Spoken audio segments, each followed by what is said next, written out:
तो बहुत बड़ी सीन है जो सर पे खड़ी है, इसलिए बाबा बार बार जो विनाश की लंबे समय से ढिंडोरा पीटते हैं कि वास्तव में कोई स्थूल विनाश नहीं, बाबा को उस तो भय की वजह से बाबा ने पुरुषार्थ करवाया।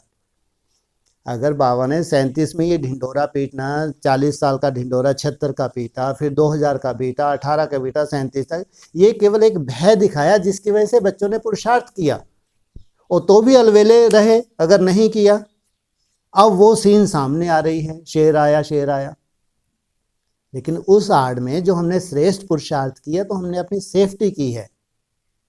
बाकी वो सीन तो आनी ही है, और ये सीन बाबा जानते थे कि ये बहुत वंडरफुल सीन है, क्योंकि इसमें बहुत पावरफुल आत्माएं चाहिए, तो वैसा पावरफुल अपने बच्चों को बाप बनाना चाहते थे। इसलिए हम तो अक्सर उंगली उठाते रहे। देखो 76 में भी बोला था विनाश हुआ, 2000 में बोला था विनाश हुआ, 18 में, ऐसे हम तो उंगली उठाते ही रहते। लेकिन भगवान कैसे कल्याणकारी है, किस आड़ में अपने बच्चों को पुरुषार्थ करा रहा है, वो हम नहीं जान सकते। लेकिन वही सीन अब सामने आने वाली है। इसलिए जो भगवान के महावाक्य हैं वही पत्थर की लकीर थी, है और रहेगी। इसलिए अपनी सेफ्टी, बाकी तो कुछ भी नहीं रहना है, ना ये बिजनेस रहने हैं, ना बड़ी बड़ी नौकरियां रहनी हैं, ना ये पैसा, कुछ भी नहीं रहना है। अगर भगवान ने बोला है 37 तक, मिट्टी में मिल जाएगा। आज भी अगर किसी में सोल प्रवेश कर जाए, कोई अरब खरबपति हो, वो पागल बन जाता है, पागल। सोचो, है अरबपति खरबपति, तो है उसकी प्रॉपर्टी वहीं की वहीं है, वो पागल बन गया, तो विनाश हुआ नहीं हुआ? अरे विनाश को देखने का दृष्टिकोण भगवान का अलग है। हम देह अभिमानी, हम अपनी दृष्टि से देख रहे हैं। अगर ये महावाक्य हैं, सबको मिट्टी मिलना है तो मिलना ही है। विनाशी नेत्रों से तो जो देखते हैं वो सब खलास हो जाने वाला है। तो कोई मरा, उसमें हमारा क्या जाता है? हमारी तो कोई भी चीज में आसक्ति नहीं है। आगे चल के देखेंगे विनाश बहुत कड़ा होने वाला है।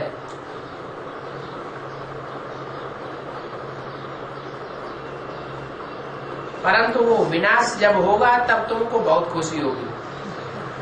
तो आप इसे डर पाए थे क्यों? बहुत बड़ा विनाश होने वाला है, लेकिन जब विनाश होगा तो हमको बहुत खुशी होगी, हम बहुत खुशी में रहेंगे। तो अभी ऐसे क्यों बोलते हैं कि विनाश बहुत कड़ा होने वाला है? हाँ, इसीलिए बोलते हैं कि बच्चे जल्दी जल्दी उस स्टेज को पालें, तीव्र पुरुषार्थ करें।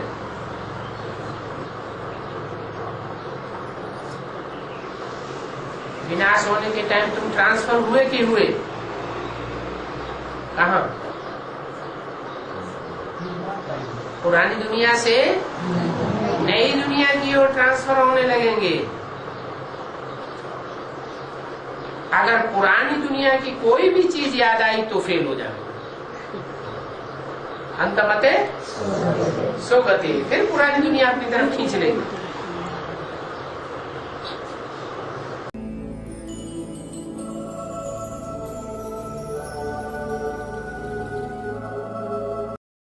वीप लगे माना विश्व परिवर्तन जो होने वाला है, जो परिस्थितियां बनने वाली हैं, वो परिस्थितियां बनने लगेंगी, दिखने लगेंगी। तुम्हारे संपूर्णता की समीपता, वो विनाश की समीपता, इतना ही अंतर होगा। मैं तुम्हारी संपूर्णता तुम देखना चाहते हो तो विनाश से देख लो। आज दुनिया क्या कह रही है, चाहे वर्ल्ड वार को लेके या प्रकृति का जो चेंज हो रहा है, जो साइंटिस्ट बता रहे हैं, जो ये ग्लेशियर पिघलने की जो अभी तादाद है, नए ग्लेशियर उतने डेवलप ना होना, जो कुछ भी इसका इफेक्ट आ रहा है, सुनामी का जो आगे चल के लहर आनी है, भूकंपों के ऊपर जो रिसर्च चल रही है, ये सब विनाश की जो स्थितियां दिख रही हैं।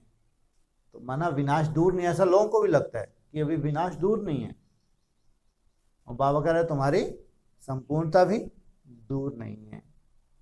तुम्हारे संपूर्णता की समीपता और वहां विनाश भी समीप। तुम्हारी कर्मातीत अवस्था और विनाश का बहुत गहरा संबंध है, ये तो मुरली में ही बोला है। तो अभी जो सिविल वार सर पे खड़ी है, समझो भारत का काम हो गया।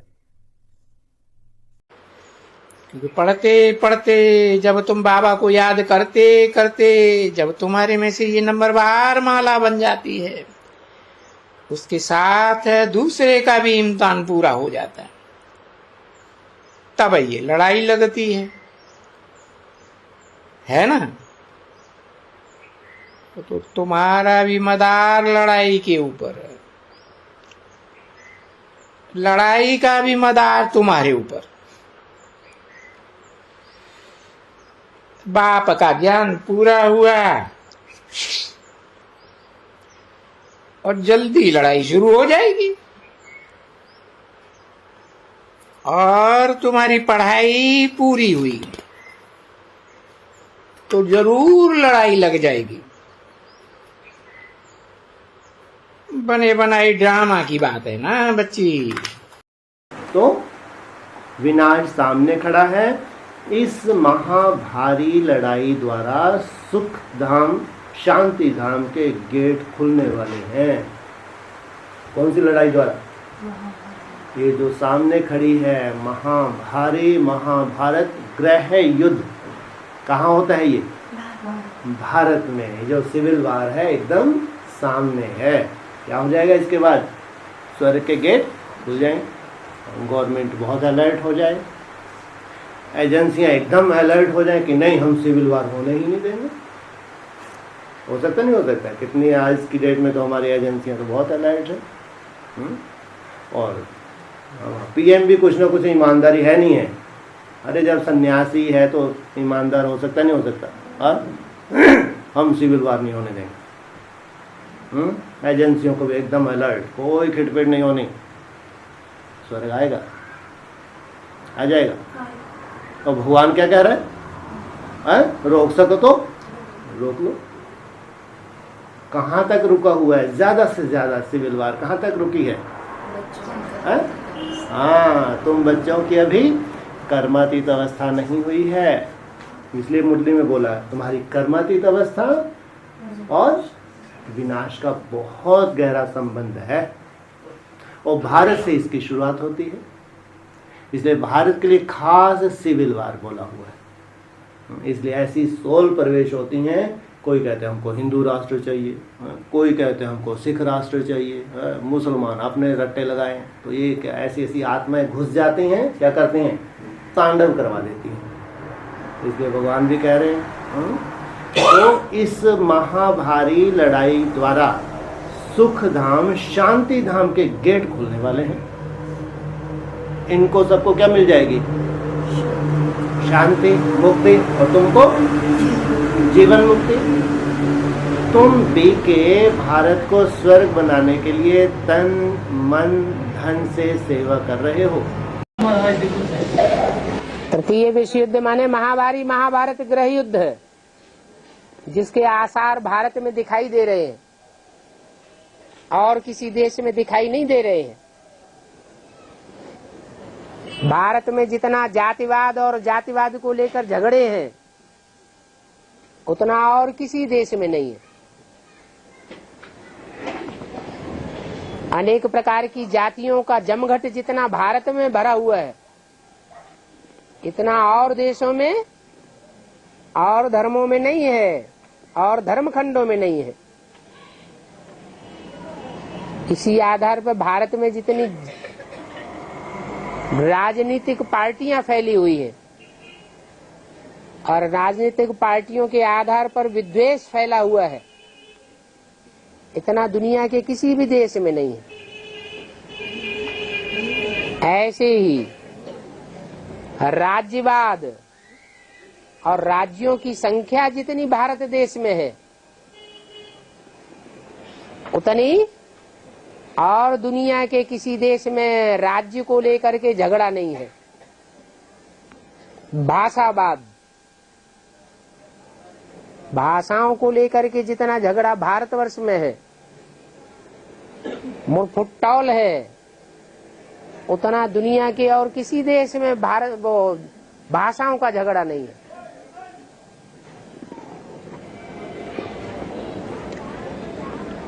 गरीबी और अमीरी, इसका भेद जितना भारत में फैला हुआ है उतना दुनिया के और किसी भी देश में नहीं है। ऊंच और नीच का भेद जितना भारत में है उतने दुनिया की कोई कौम में नहीं है, कोई देश में नहीं है।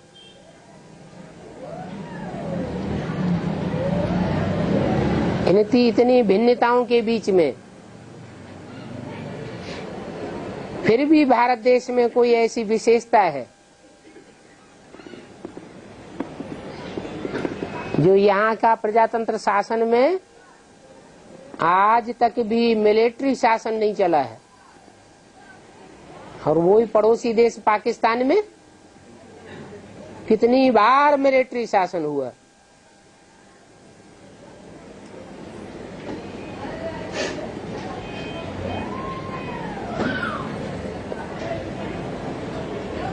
भारत एक कृषि प्रधान देश है।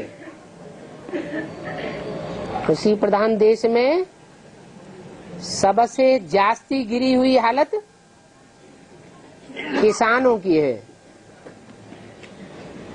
70% खेती करने वाले यहाँ हैं और 30% ऐसे लोग हैं जो दूसरे व्यवसायों पर जीवन यापन करते हैं। उन 70% लोगों की हालत बहुत खराब है। कोई सोचने वाला नहीं है उनके बारे में। गरीब होते जा रहे हैं, उनके ऊपर कर्जे बढ़ते जा रहे हैं और रईस होते जा रहे हैं। अभी तो ये हालत हो गई कि यहाँ विदेशी कंपनियों ने पूरा अड्डा जमा लिया। भारत देश जैसे विदेशियों के हाथ में बिकता जा रहा है।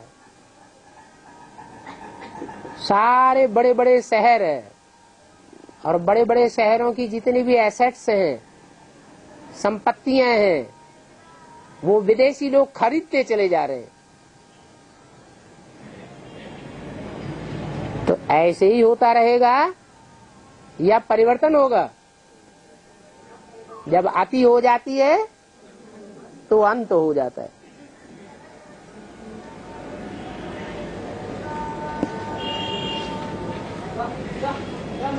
इसलिए भारतवर्ष में सबसे पहले महाभारत गृह युद्ध छिड़ेगा, जो अंदर अंदर अभी धधक रहा है। घर घर में लड़ाई लगी पड़ी है। अभी खून के रिश्ते सब खत्म होते जा रहे हैं। बाप को नहीं पूछता, भाई को नहीं पूछता, बेटा बाप को नहीं पूछता, बहन भाई को नहीं पूछती। किस बात में झगड़ा हो रहा है? संपत्ति को लेकर के सब आपस में झगड़ रहे हैं। जब ऐसी हालत हो जाती है तो धक्क से विस्फोट होता है और वो विस्फोट भी होगा अकाल से। पहले जोर से अकाल पड़ेगा सारे हिंदुस्तान में। पानी की बूंद नहीं मिलेगी, खाने के लिए अन्न नहीं मिलेगा। यहाँ की 70% गरीब जनता जिहाद कर देगी। फिर मारामारी शुरू हो जाएगी। तो तृतीय विश्व युद्ध होगा भारत में। इसमें भारत और भारत के आसपास के देश सब कूद पड़ेंगे। क्या पाकिस्तान, क्या अफगानिस्तान, क्या चीन और क्या तिब्बत।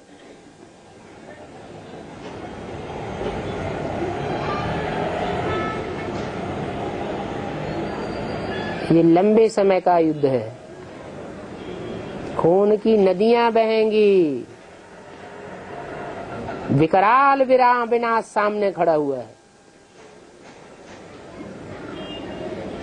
कि चौथा विश्व युद्ध होगा वो तो थोड़े टाइम का होगा।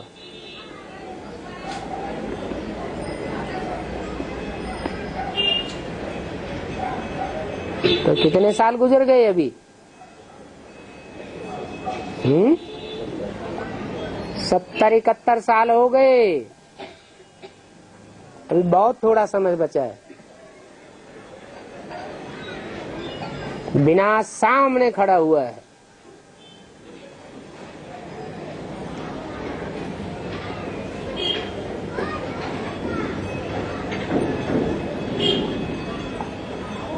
काल के गाल में खड़े हुए हैं सब। घबराते तो नहीं, निर्भय हो, शक्तियां निर्भय हो, या थोड़ा थोड़ा डर लगता है? क्योंकि यह तो पहले से ही, स्थापना के समय से ही जानते हो कि भारत में सिविल वार होनी ही है। क्या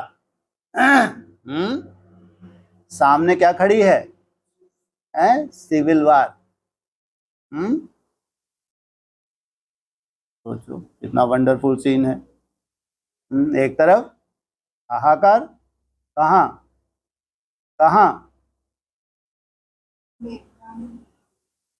भारत की बात कर रहे हैं।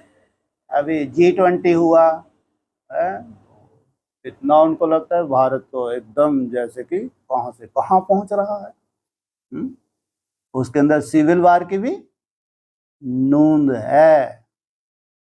उसके बाद भारत सोने की चिड़िया बनेगा, उसको तो कोई रोक नहीं सकता, लेकिन खूने नाहक खेल तो जरूर होगा। ये भी ड्रामा में नूंद है। तुम्हारी कर्मातीत अवस्था और विनाश का बहुत गहरा संबंध है। तो क्योंकि पहले से ही, स्थापना के समय से ही जानते हो कि भारत में सिविल वार होनी है। तो ब्राह्मणों की दुनिया में सिविल वार है, संकल्पों का खून, संकल्पों का टकराव, और इसी में कोई कोई निसंकल्प 3 पैर पृथ्वी के भगवान को मिल जाएं तो स्वर्ग की स्थापना हो गई। घोर नरक में क्या देते हैं? स्वर्ग की सौगात देते हैं। तो यह शुरू के चित्रों में ही आपका यादगार दिखाया हुआ है। तो जो दिखाया है वह होना तो है ना। भारत का पार्ट ही सिविल वार से है। लो, सबसे बड़ी आफत किसकी है? भारत की। भारत का पार्ट ही सिविल वार से है, इसलिए नथिंग न्यू। भारत को राहत मिलनी ही है, और तुम्हारे सिविल वार में ही भारत की संपन्नता है। सोचो, क्या मुसलमान तुम्हारे साथ मरेंगे? मुरली में ही बोला। इसमें भारत की रिष्ट पुष्ट भारत, क्या इस खूने नाहक खेल में भारतवासियों में सिविल वार जो होने जा रही है, इसमें भारत कैसा बन जाएगा? लुंजम पुंजम नहीं, भगवान निमित्त है उसको देने के लिए खास। Nothing new. तो नथिंग न्यू है, या घबरा जाते हैं? क्या हुआ, कैसे हुआ, यह हुआ? समाचार सुनते देखते भी ड्रामा की बनी हुई भावी को शक्तिशाली बन देखते और औरों को भी शक्ति देते।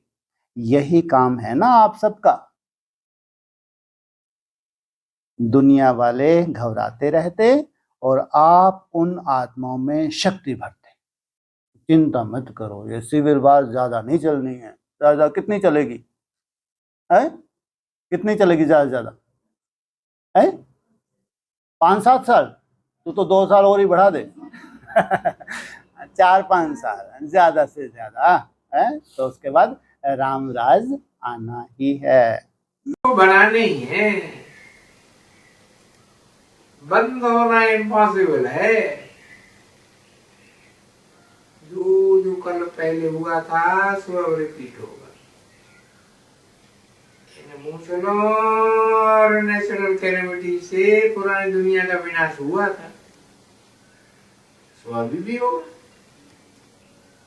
विनाश का समय जब होगा तो ड्रामा प्लान अनुसार एक्ट में आ ही जाएगा। ड्रामा विनाश जरूर करा देगा। नेचुरल कैलेमिटी ज्यादा सब होंगे। रक्त की नदियां यहाँ बहेंगी बाहर। तो पुराने दुश्मन है। सिविल बार में एक दो को मार डालते हैं। सिविल वार का बुरा अंत होता है। आपस में कोई की बनती नहीं है। पार्लियामेंट में पावर भी लगाते हैं, गाली भी देते हैं।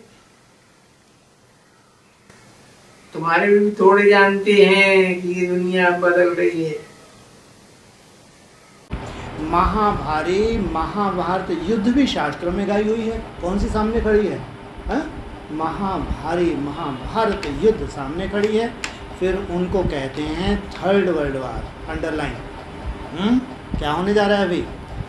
थर्ड वर्ल्ड वार, जो केवल भारत और भारत के पड़ोसी राज्य देश, अरे महाभारत कहो या अखंड भारत कहो, बनेगा नहीं बनेगा? ये ऐसे ही रहेगा भारत का रूप?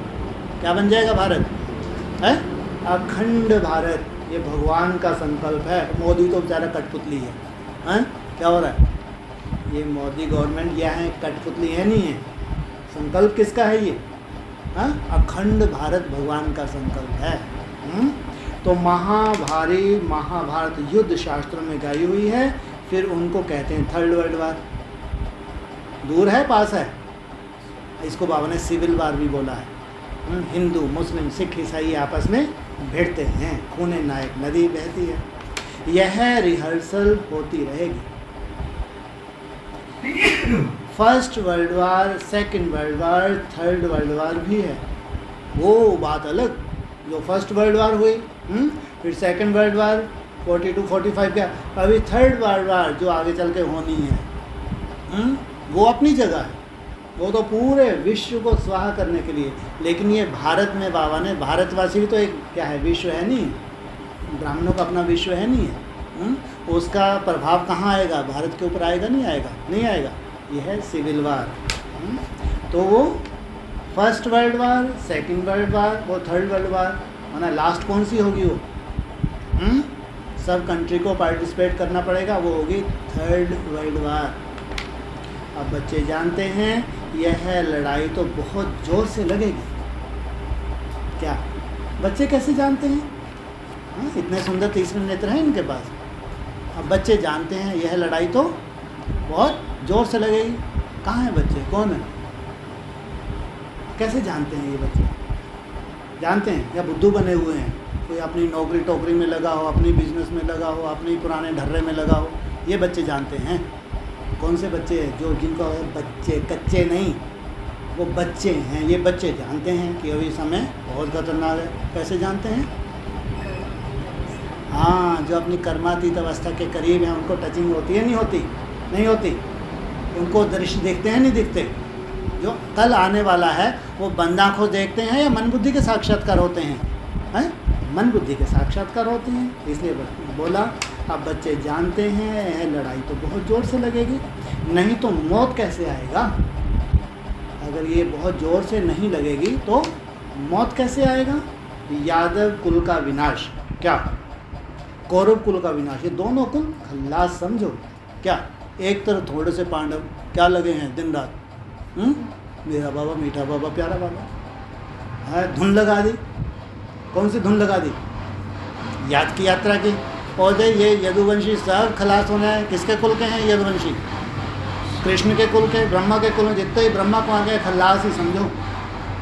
अभी देखो आपस में कैसे हैं भिड़े, अभी भी भिड़ ही रहे हैं। शांति कहाँ है इनके पास? ये काँव काँव करने वाले कौरव पांडवों के भाई। हमारा सबसे पहला परिवार कौन सा है? एडवांस का परिवार ब्रह्मा का, अंधों का परिवार हमारा परिवार नहीं है। पहला परिवार, क्योंकि बाप एक है। ये कौरव हमारे भाई, ये वैसे विनाश को प्राप्त होने जा रहे हैं। अपने पाँव पे कुल्हाड़ी मार बैठे, 60,000 भस्म हो गए। कहाँ उनकी औलाद? 5 पांडव भाई भाई थे ना। तो चाहे कौरव हो चाहे यादव हो, ये विनाश को प्राप्त हो जाएंगे। बाकी पांडव कुल रह जाता है। कितने हैं पांडव? मात्र 5, माना उंगलियों पे गिने जाने योग्य थोड़े से हैं, ये रह जाता है। तुम पांडव कुल वाले बैठे हो, पांडव कुल वाले कहो या हंसों का संगठन कहो, तो बगलों से दूर होना पड़ेगा नहीं होना पड़ेगा? या बगलों के साथ भी निभाते रहो और हम सोचें हंस भी बन जाए? हो सकता है? हो सकता है? बिल्कुल नहीं हो सकता। तुम ये भी जानते हो कि उधर विलायत की तरफ विनाश झट से हो जाएगा, देरी नहीं लगेगी, क्योंकि उनके पास एटॉमिक बम्स है ना। और यहाँ के विनाश में तो बहुत लंबा टाइम लग जाता है। रक्त की नदियां बहनी हैं तो उसमें टाइम लग जाता है। यहाँ का मौत बड़ा खराब है।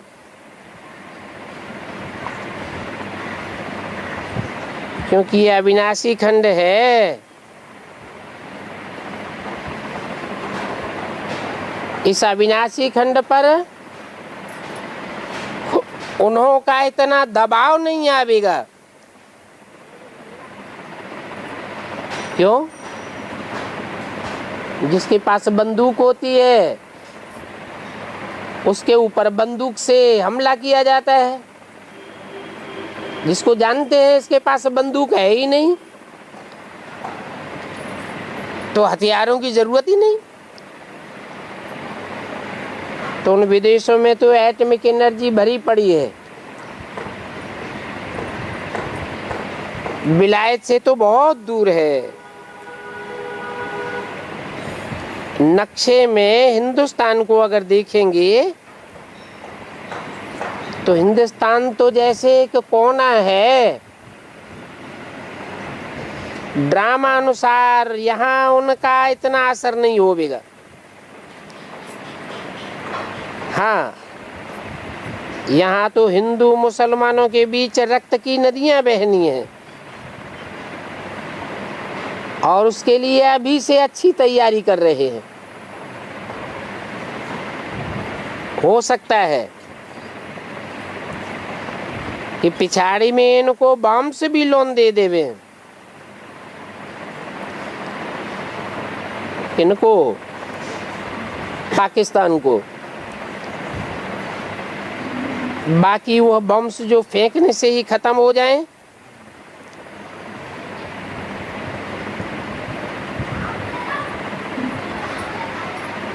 दुनिया का बड़ा भाग नष्ट हो जाए, वो बड़े बम्स थोड़े ही लोन में देंगे।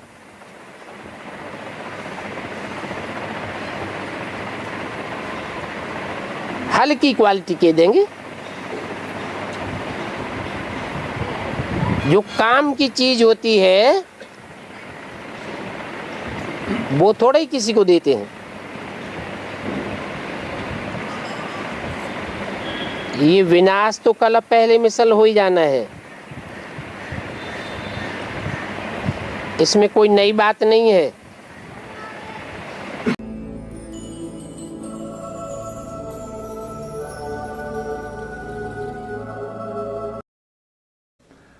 सैंतीस तक जो विनाश होगा वो बहुत बड़ा विनाश होगा, लेकिन ऐसा नहीं कि संपूर्ण सृष्टि खत्म हो जाएगी। 9 लाख तो केवल देवताओं की बात है। अगर उस कचरे में से अगर करोड़ों ही बचे तो कुछ भी नहीं है। आज 700 750 करोड़ आत्माएं हैं, हो सकता है 800 करोड़ भी हो जाए, कम होती हैं। उसमें से अगर कुछ करोड़ भी बचेंगे ना, कुछ तो कोई वैल्यू नहीं है। इतना कचरा साफ हो जाएगा तो बचेगा क्या? वो दुनिया रहेगी, वो बहुत बड़ी जो दुनिया है वो तो नर्क बन जाएगी पूरी दुनिया। वहां जो जी रहे होंगे वो जैसे कि नर्क में जी रहे होंगे। जहां भी अभी जैसे युद्ध चल रही है, यूक्रेन का ही ले लो, है ना, वहां खंडर बन रहे हैं। उन खंडरों में कौन रहना पसंद है? क्या उन खंडरों को तोड़ के 10-20 साल में वो अभी बहुत बढ़िया उनका बना लेंगे? क्या कंस्ट्रक्शन हो जाएगी क्या? बिल्कुल नहीं, क्योंकि हालात बिगड़ते जा रहे हैं। इससे पहले सिविल वार हुई सीरिया वगैरह में, अभी जाके देख लो, आज तक वैसे का वैसे ही है खंडर। इविल सोलोर वहाँ भटक रही हैं, अकाल मृत्यु हुई है, तो आज कोई रह सकता है वहाँ? क्या वो सफाई करके 10-15 साल में बहुत बढ़िया महलों का निर्माण कर लेंगे? बिल्कुल नहीं। ये जो खंडर बन जाएगी दुनिया ऐसी ही रहेगी। भूतों का वास और होगा, रह के दिखाए उस दुनिया में, और वो रहना भी बहुत बड़ा नरक होगा। सब तरह से अगर बिजनेस है तो बिजनेस को वैसी ग्रोथ नहीं रहेगी, जॉब्स हैं वैसी नहीं रहेंगी, कुछ भी है बहुत बड़ा परिवर्तन है। भगवान ने बोला है वो संपूर्ण परिवर्तन है, अगर उस दृष्टि से देखें जैसा आज है दुनिया, उस दृष्टि से जो आज है, तो फिर भी कहो कि बहुत स्वर्ग ही है दुनिया में, लेकिन वो 14 साल में तो पूरी तरह अगर नर्क आ जाता है तो उसको क्या कहेंगे, जैसे कि 100% तबाही ही कहेंगे। तो ये 9 लाख आत्माएं तो केवल विश्व ही अलग है ना। ये जो 9 लाख ब्राह्मण है ये तो पढ़ाई पढ़ रहे, चाहे उन्होंने आदि में पढ़ाई पढ़ी हो, चाहे मध्य में, चाहे अंत में, संस्कार तो नहीं जाते ना। तो संस्कार बीज तो है, उन्होंने फिर जन्म लेके आए हैं तो फिर पढ़ाई पढ़ रहे हैं। तो ऐसे 9 लाख आत्मा हैं जिनसे सृष्टि की शुरुआत होगी। एक तरफ नई सृष्टि की शुरुआत हो जाएगी, पुरानी सृष्टि वैसी की वैसी होगी, धीरे धीरे खत्म होती रहेगी और बहुत वृद्धि को पाती रहेगी। नई सृष्टि बढ़ती रहेगी धीरे धीरे, और वो सृष्टि का धीरे धीरे खात्मा होता जाएगा। इसलिए संपूर्ण प्रलय कभी भी होती नहीं। एक तरफ हाहाकार और एक तरफ जय जयकार। जय जयकार बढ़ती जाएगी, हाहाकार की तरफ उस पाले में धीरे धीरे खात्मा होता जाएगा। इसलिए 9 लाख जहाँ भी ऐसी स्टेशन होगी, आगे चल के बाबा और साक्षात्कार करवाएंगे, तो वो तो दुनिया ही अलग होगी, कोई इंटरफेयर नहीं होगा। नारकीय दुनिया का उसमें कोई इंटरफेयर नहीं है, अलग ही है उनका संसार ही अलग है। और इतना पावरफुल संसार, कोई आसुरी संप्रदाय वहाँ इंटरफेयर नहीं कर सकता, आ ही नहीं सकता, आने की सोच भी नहीं सकता। ऐसी तपस्वी आत्माएं हैं, ऐसी श्रेष्ठ पावरफुल आत्माएं हैं। वो तो संसार ही अलग हो जाएगा, दुनिया अलग होगी। तो विनाश और प्रलय में क्या है? प्रलय माना सब कुछ भी ना बचे। ब्रह्मा कुमारी ने पहले हमको जो दिखाया था विनाश 37 में कुछ भी नहीं बचेगा, है ना। और वहां से फिर हम रहेंगे तो ऊपर से स्टार रूप में आत्मा आएंगे, ऐसे देव आत्माओं का धीरे धीरे वृद्धि हो जाएगी। और उसको अपने प्रलय माना कुछ भी नहीं बचा। लेकिन बहुत बड़ा विनाश का मतलब ये है कि पूरे विश्व में कोई भी कंट्री ऐसा ना रहे कि जहां सुख शांति हो, चाहे सिविल वार हो, चाहे एटॉमिक वार हो, कोई भी कारण बने पूरे वर्ल्ड में। किसी टापू पे भी अगर कोई रह रहे हैं, वहां भी सुरक्षित ना हो, वहां भी कोई ना कोई ऐसा महामारी का रूप बने कि मृत्यु। अगर बोला है होलसेल मृत्यु तो वैसा ही होगा। अगर किसी वर्ल्ड के कोने में अगर टापू है, वहां भी सुरक्षित नहीं, तो इसको कहेंगे बहुत बड़ा विनाश। प्रलय नहीं, इतना बड़ा विनाश कभी हुआ ही नहीं है, हिस्ट्री में कभी नहीं हुआ इतना बड़ा विनाश। चाहे फर्स्ट वर्ल्ड वार हो, चाहे सेकंड वर्ल्ड वार हो, third world war is the last world war. ऐसा वैसे भी अच्छे जो समझदार लोग बोलते हैं कि अगर एटॉमिक शक्ति का प्रयोग हुआ तो कुछ नहीं बचेगा। तो जो बचे हैं वो नरक है, जो बचे हैं वो एक सजा होगी, वो बचना नहीं है। तो वो तो जैसे कि बहुत बड़ी सजा भोग रहा है। शरीर का इसलिए पहले शरीर की बात नहीं, पहले होती ही नहीं है, तो पता है पहले की बातें नहीं निकलती है। ये भी बड़ा गपोया हुआ प्रलय का, समझा नहीं। वो मनुष्य बहुत थोड़े हो गए, जैसे प्रलय हो गई ऐसे कह सकेंगे।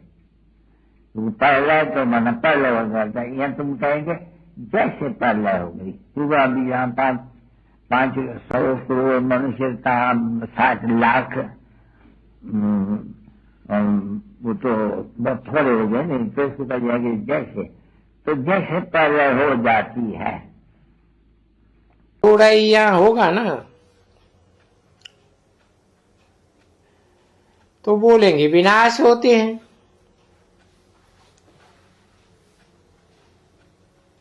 क्योंकि उनकी बुद्धि में भी ये है कि हमारे पास ये सभी सामान जो है सो विश्व को, ये जो दुनिया उनको विनाश करने के लिए है। तो दुनिया विनाश होती है तब जब उसके पहले फिर नई दुनिया स्थापन होगी।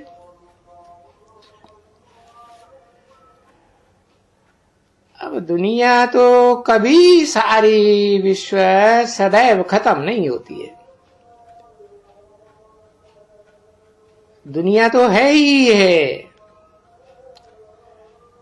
और वो जो लोग हैं वो लोग समझते हैं कोई दुनिया एकदम खत्म नहीं होती है। बाकी चेंज होती है जरूर दुनिया में। ये मुरली में भी अक्सर आया है कि जब पुरानी दुनिया का अंत करने के लिए ही बाप आते हैं, है ना, फिर पुरानी नई दुनिया का आदि करने के लिए आते हैं। आते ही कब हैं? कलयुग के अंत में, जब पूरी दुनिया खत्म हो जाती है तब नई दुनिया की शुरुआत होती है।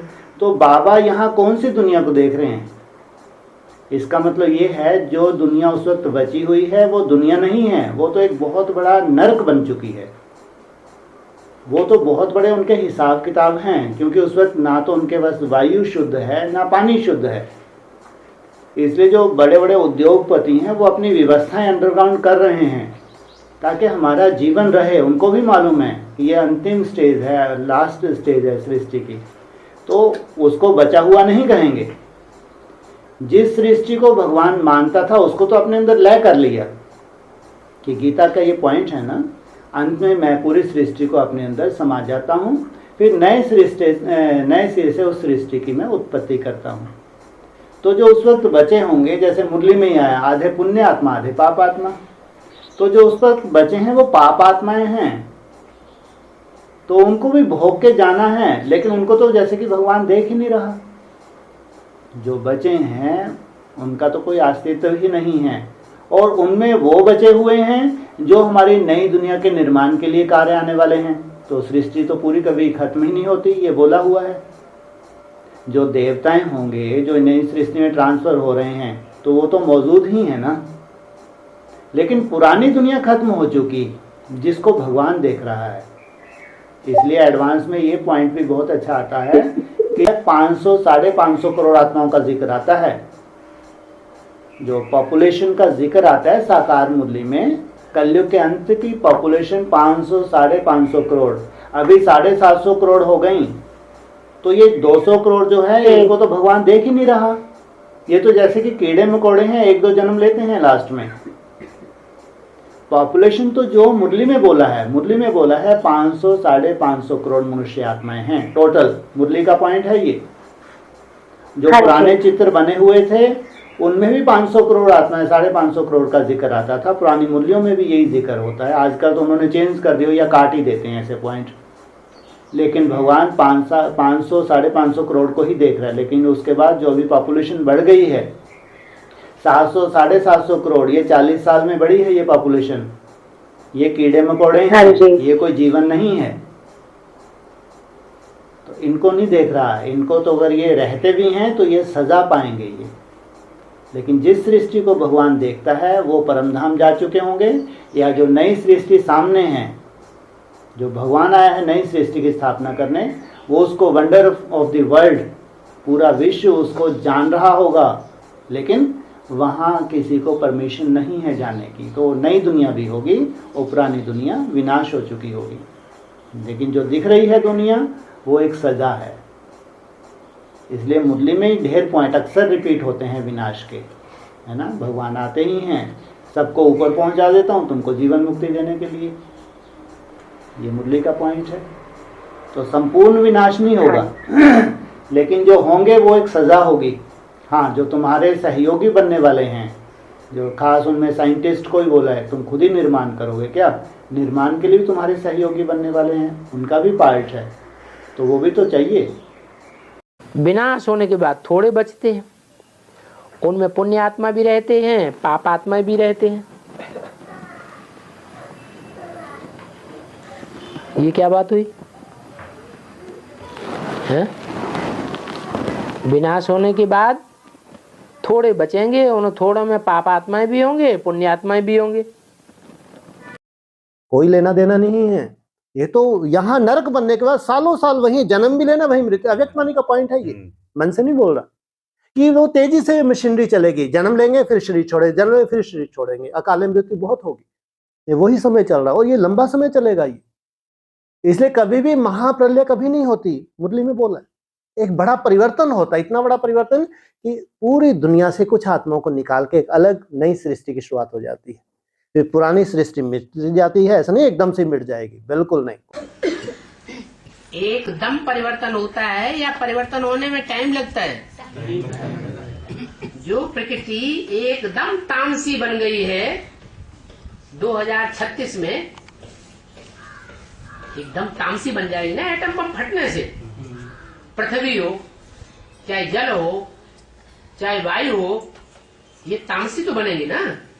तो तामसी से एकदम ठंडे हो जाएंगे या टाइम लगेगा ठंडा होने में? कुछ तो टाइम लगेगा। तो जैसे जैसे आत्मिक स्थिति वाली आत्माएं, संपन्न आत्माएं इस सृष्टि पर उतरती जाती है, प्रगति उनके लिए सतोप्रधान स्टेज धारण करती जाती है। एकदम नहीं होता है, धीरे धीरे होगा।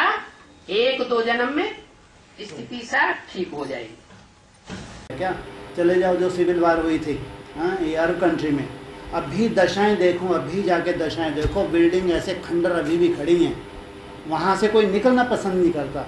जिनको वहाँ रहना पड़ रहा है वो जीवन है क्या? वो सज़ा है। ऐसे 37 के बाद जीवन नहीं, वो सज़ा होगी जिनको रहना पड़ रहा है। इसलिए भगवान के महावाक्य हैं कि 100 वर्ष का संगम है तो बस सुखदायी दुनिया दिख रही है किसी को तो 100 वर्ष ही है। उसके बाद या तो ब्राह्मणों की दुनिया में स्वर्ग होगा, नई सिरे से सृष्टि शुरू होगी, नहीं तो जो भी होंगे उनको भोगना है। अगर जी भी रहे हैं तो वो भोगना है। इतना डेंजरस वायुमंडल बनने वाला है। उसके लिए खास जो तैयारी सालों से की है, कौन सी सबसे बड़ी तैयारी की है? सालों से तैयारी की है इसकी सफाई के लिए। एटम बम, हाँ, ये जो मिसाइल्स एटम बम जो बनाए हैं इतने डेंजरस, ये पूरे सफाई के लिए भगवान की प्रेरणा से तैयार हुए हैं। ये फूटेंगे नहीं फूटेंगे, ये फूटना माना सबकी आफत। प्राकृतिक प्रकोप अलग बात है, लेकिन ये जो दुनिया ने बना के रखे हुए हैं, ये कोई ऐसा नहीं है कि वो जो बना के रखे हैं वहाँ कहते हैं शोकेश में सजाने के लिए रखे हैं, ये सफाई के लिए रखे हैं। तो एटम बम का फूटना माना बहुत बड़ी सजा का आवाहन होना। तो इस सृष्टि पर हम कब लौटेंगे? 2036-37 के बाद तुरंत लौटेंगे या टाइम लगेगा? है? तुरंत आएंगे। तुरंत 5 तत्वों की जो सृष्टि है, पृथ्वी जल वायु अग्नि आकाश, जो एकदम तमो प्रधान बन गए वो सतो प्रधान बन जाएंगे। बन जाएंगे। अरे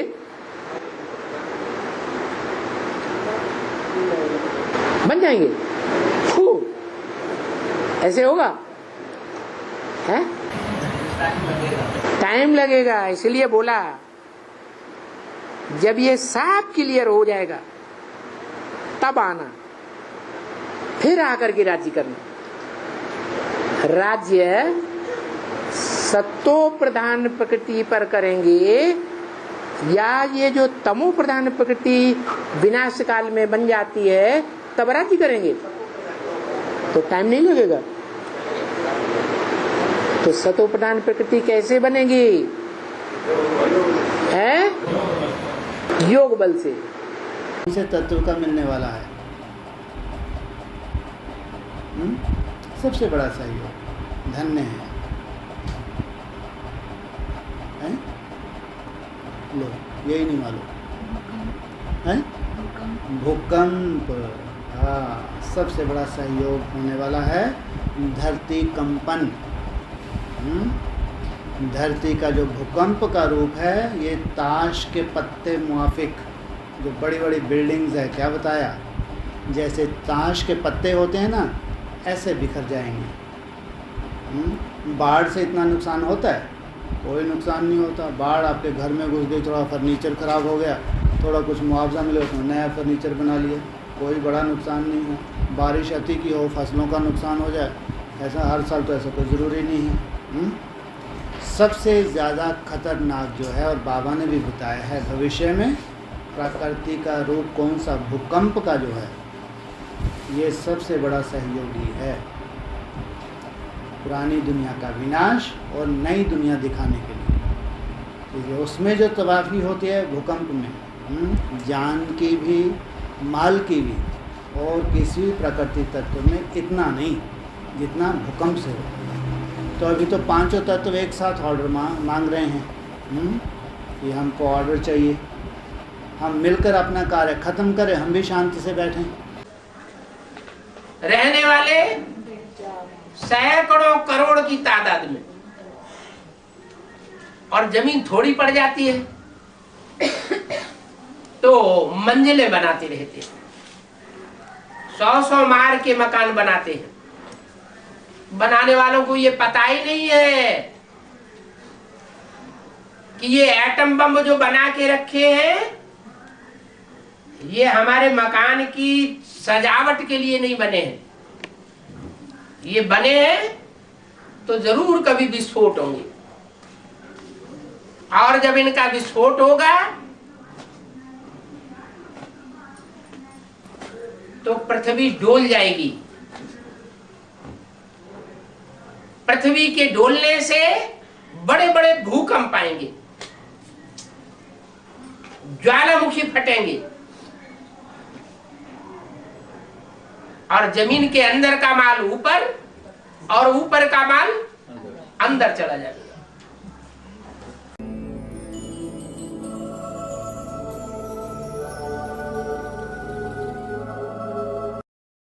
ऐसे भगवान से ज्यादा सुंदर सोच, कहते हैं सत्यम शिवम सुंदरम, वैसे तो सत्य कोई है ही नहीं, उससे जैसा सुंदर कोई नहीं है। सत्यम शिवम सुंदरम, वो तो सदा ही शिव है।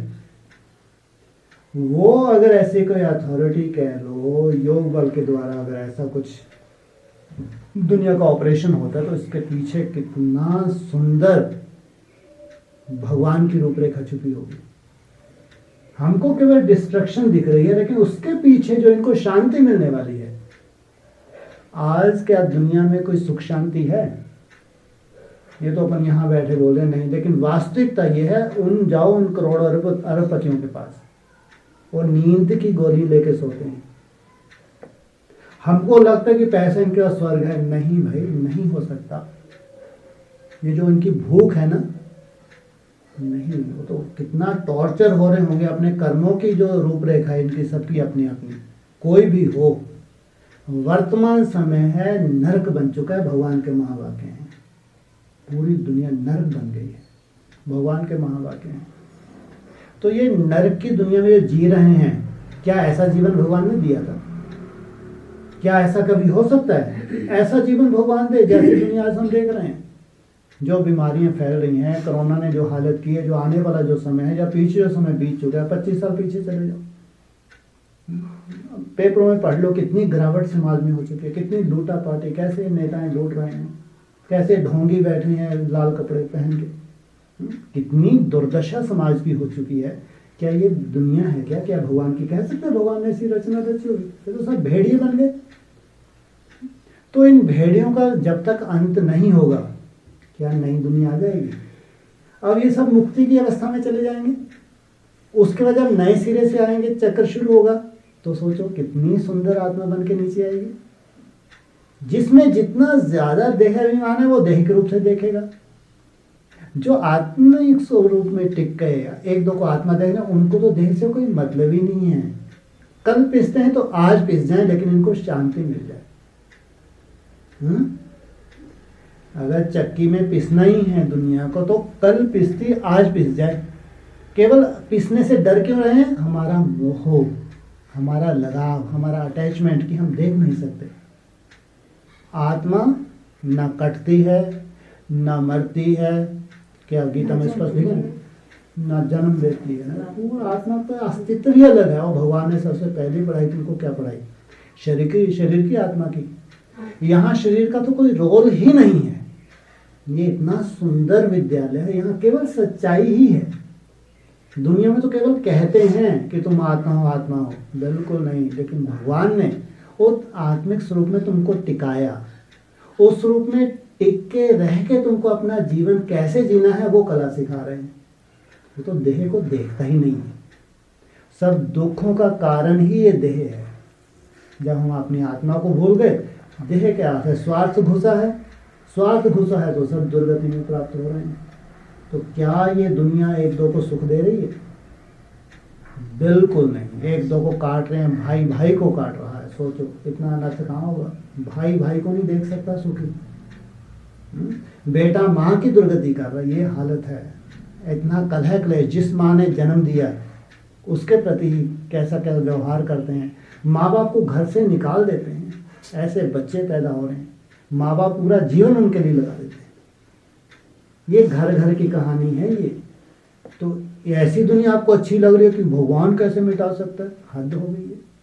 सोचो, इतनी दुखदाई दुनिया है। अगर आपको ये दुनिया अच्छी लग रही है, इसका मतलब आप इस दुनिया को क्या कर रहे हैं? आप चाहते हैं दुनिया इसी दुर्गति में जीती रहे? बिल्कुल नहीं।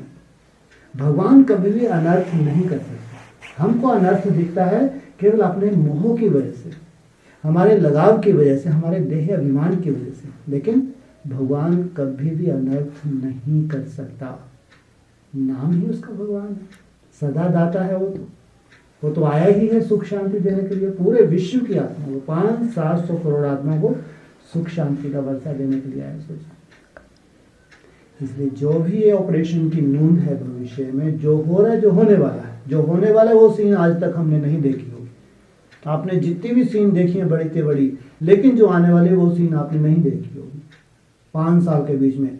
और फिर जो आने वाला 7 साल का पीरियड है, 5-7 साल का, 8-10 साल, वो सीन तो दुनिया भी कल्पना नहीं कर सकती। दुनिया भी कल्पना नहीं करती। माना जिनके पास बहुत कल्पनाएं हैं, ज़्यादा से ज़्यादा क्या हो सकता है, वो कल्पना है जिसमें मुरली में एक ही शब्द बोल दिया, एक ही शब्द। कौन सा प्रकोप है आखिरी? इससे भी ऊपर कोई प्रकोप है, ईश्वरीय प्रकोप। ईश्वर इनसे नाराज है। सोचो, ये मुरली के महावाक्य हैं। ईश्वरीय प्रकोप, प्रकृति प्रकोप तो अपनी जगह है। जब ईश्वरीय प्रकोप होगा तो क्या उसको कोई दिखेगा? बिल्कुल नहीं। मुरली का महावाक्य है ये। आगे चल के ईश्वर का प्रकोप सहना पड़ेगा। बहुत भयंकर सीन होगी, बहुत भयंकर। उस प्रकृति के नज़ारे को हम फिर भी देख लेंगे। अगर प्रकृति के नज़ारे से छूट गया तो ईश्वर के प्रकोप से कोई भी नहीं छूट सकता। लास्ट सीन होगी। इस ड्रामा में ये नूंद है तो उसके लिए क्या किया जा सकता है? इसलिए जितना आत्मचिंतन करेंगे, जितना भगवान की याद में रहते हैं, उतना अपने लिए भी कल्याणकारी, दूसरों के लिए कल्याणकारी। ये महामंत्र है। भगवान की याद, आत्मिक स्मृति, स्वयं का भी कल्याण और दूसरों का भी कल्याण। तो भगवान की रूपरेखा है। एक ही समय तो आता है भगवान। कब आता है? केवल संगम, जब कलयुग का अंत होना होता है, सतयुग का आदि, घोर जब पापाचार का समय होता है, घोर अनर्थ का समय होता है, तब भगवान आते हैं। गीता में एक ही वो सुंदर श्लोक बार बार बोलते हैं, जब अति धर्म की गलानी, धर्म की गलानी कितनी बड़ी बात है। अधर्म इतना वृद्धि को पा जाए उसकी सीमा ही ना हो, इतना अधर्म बढ़ जाए, इतने पापी पापाचार करें, उनको लगे ही ना कि उनको पाप है, उनका जीवन ही ऐसा बन जाए। ऐसा धर्म गलाने का समय होता है। साधु पुरुषों का उद्धार बिल्कुल स्पष्ट लिखा। ऐसे भी तो होंगे हर एक धर्म में है। ध्यान रखना, साधुओं की परिभाषा जो भगवान की दृष्टि में है वो उनका एक संस्कार है। चाहे हिंदू हो, मुस्लिम हो, सिख हो, ईसाई हो, सब धर्म में है वो साधु आत्मा, सब धर्म में। साधु पुरुषों का उद्धार, हाँ, जो उसके बच्चे बन गए हैं, ये तो एक अलग ही मिशन हो गया भगवान का। लेकिन पूरे विश्व में सब धर्म में ऐसी सुंदर सुंदर आत्माएं हैं। साधु पुरुषों का उद्धार और दूषित कर्म करने वालों का विनाश। तो गेहूं के साथ घुन पिसेगा नहीं पिसेगा, कायदा ही है, वायुमंडल है। तो उस गेहूं के साथ घुन भी पिसेगा, उसमें उनके हिसाब किताब चुकतू हो जाएंगे अनेक जन्मों के। तो उनको मुक्ति और उसके बाद फिर जीवन। तो ये रूपरेखा है भगवान की, उसमें कोई भी इंटरफेयर नहीं कर सकता।